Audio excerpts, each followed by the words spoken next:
खुदावंद के जिंदा कलाम में से खरूज की किताब उसका 26वां बाब आयत 1 और तो मस्कन के लिए 10 पर्दे बनाना, ये बटे हुए बारीक कतान और आसमानी करमजी और सुर्ख रंग के कपड़े के हों, और इनमें किसी माहिर उस्ताद से करोबियों की सूरत कढ़वाना। हर पर्दा की लंबाई 28 हाथ और चौड़ाई 4 हाथ हो, और सब पर्दे एक ही नाप के हों, और 5 पर्दे एक दूसरे से जोड़े जाएं, और बाकी 5 पर्दे भी एक दूसरे से जोड़े जाएं। और तो एक बड़े पर्दा के हाशिया में बटे हुए किनारे की तरफ जो जोड़ा जाएगा आसमानी रंग के तुखमे बनाना, और ऐसे ही दूसरे बड़े पर्दा के हाशिया में जो इसके साथ मिलाया जाएगा तुखमे बनाना। 50 तुखमे एक बड़े पर्दा में बनाना, और 50 ही दूसरे बड़े पर्दा के हाशिया में जो इसके साथ मिलाया जाएगा बनाना। और सब तुखमे एक दूसरे के आमने सामने हों, और सोने की 50 घुंडियां बनाकर उन पर्दों को इन्हीं घुंडियों से एक दूसरे के साथ जोड़ देना, तब वो मस्कन एक हो जाएगा। और तू बकरी के बाल के पर्दे बनाना, ताकि मस्कन के ऊपर खेमा का काम दे।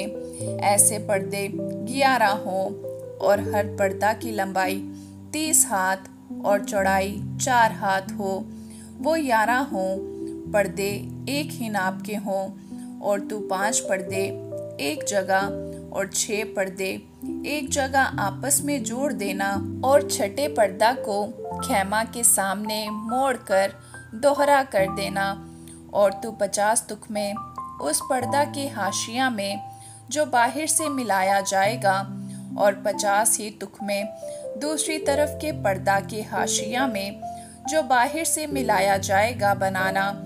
और पीतल की 50 घुंडियां बनाकर इन घुंडियों को तुखमों में पहना देना, और खेमा को जोड़ देना, ताकि वो एक हो जाएं। और खेमा के पर्दों का लटका हुआ हिस्सा यानी आधा पर्दा जो बच रहेगा, वो मस्कन के पिछली तरफ लटका रहे, और खेमा के पर्दों की लंबाई के बाकी हिस्सा में से 1 हाथ पर्दा इधर से और 1 हाथ पर्दा उधर से मस्कन की दोनों तरफ इधर और उधर लटका रहे, ताकि उसे ढांक ले। और तू इस खेमा के लिए मैंडों की सुर्ख रंगी हुई खालों का गिलाफ और उसके ऊपर तख्सों की खालों का गिलाफ बनाना। और तो मस्कन के लिए कीकर की लकड़ी के तख्ते बनाना कि खड़े किए जाएं। हर तख्ता की लंबाई 10 हाथ और चौड़ाई 1.5 हाथ हो, और हर तख्ता में 2-2 चूल्हे हों जो एक दूसरे से मिली हुई हों। मस्कन के सब तख्ते इसी तरह के बनाना। आमीन।